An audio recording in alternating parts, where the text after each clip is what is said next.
Hello friends, welcome back to my channel. అందరు ఎలా ఉన్నారు? అందరు బాగుండాలని మనస్ఫూర్తిగా కోరుకుంటూ ఇవాళ వచ్చేసి మన ఛానల్లో మసాలా వడను ఎలా తయారు చేయాలో మీకు చూపించబోతున్నాను. పైన క్రిస్పీగా లోపల సాఫ్ట్గా భలే టేస్టీగా ఉంటుందండి. ఈవినింగ్ స్నాక్స్గా మనం బాగా ఇష్టపడతాం తినడానికి వీటిని.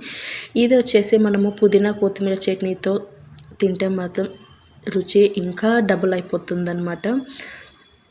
ఇంకా వీడియోలోకి వెళ్ళిపోతే ఫస్ట్ మనము సాయంత్రం స్నాక్స్గా తినాలనుకుంటే పొద్దున నానబెట్టినా సరిపోతుందండి.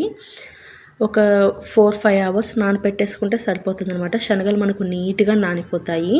నేనైతే అలానే చేశాను. నెక్స్ట్ ఒక మిక్సీ జార్ తీసేసుకొని కొన్ని నానబెట్టిన శనగలు వేసుకొని నెక్స్ట్ ఉప్పు జీలకర్ర వేసి మెత్తగా కాదు బరకగా గ్రైండ్ చేసుకున్నాను. నేను అంతకంటే ముందు ఏం చేస్తాను అంటే కొన్ని శనగ పలుకులు అనేవి పక్కన తీసి పెట్టుకున్నాను అనమాట. మనకు మసాలా వడలోకి చేసినప్పుడు క్రంచీగా మన పంట కింద పడితే అది టేస్ట్ డిఫరెంట్గా ఉంటుందన్నమాట. నెక్స్ట్ ఒక బౌల్ తీసుకొని అందులోకి మిక్సీ పట్టుకున్న శనగ పిండిని, నెక్స్ట్ నానబెట్టుకున్న శనగ పలుకులు, సన్నగా తరిగిన ఉల్లిపాయ, సన్నగా తరిగిన పచ్చిమిర్చి, పుదీనా, కొత్తిమీర, కరివేపాకు, నెక్స్ట్ తగినంత ఉప్పు యాడ్ చేసుకోండి. మనం ఫస్ట్ యాడ్ చేసుకుని మళ్ళీ యాడ్ చేసుకొని వంట సోడా, అల్లం పేస్ట్ వేసుకొని మొత్తం నీట్గా కలుపుకోవాలి అండి. ఇందులోకి కొంతమంది ధనియాల పొడి కూడా వేసుకుంటారు.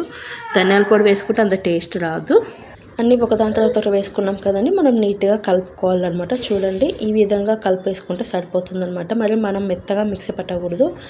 నెక్స్ట్ టైం చేస్తామంటే ఒక బాండి పెట్టేసుకొని ఆయిల్ డీప్ ఫ్రైకి తగినంత వేసేసుకొని, మనకు ఎక్కువ పిండితో వద్దు అండి, కొంచెం పిండి తీసుకొని పల్చగా చేసుకుంటేనే బాగుంటుందన్నమాట. ఎందుకంటే లావుగా చేసుకుంటే లోపల వరకు ఉడకదనమాట ఈ శనగవి.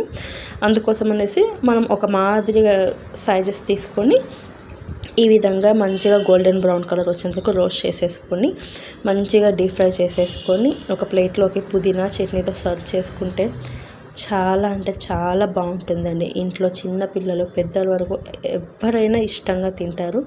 ఒకసారి అయితే ట్రై చేసి చూడండి. పుదీనా కొత్తిమీర చట్నీ కూడా నేను తొందరలోనే అప్లోడ్ చేస్తాను. అది కూడా చాలా బాగుంటుంది టేస్ట్. మీకు ఈ వీడియో నచ్చినట్టయితే లైక్ చేసి, షేర్ చేసి, కామెంట్ చేయండి.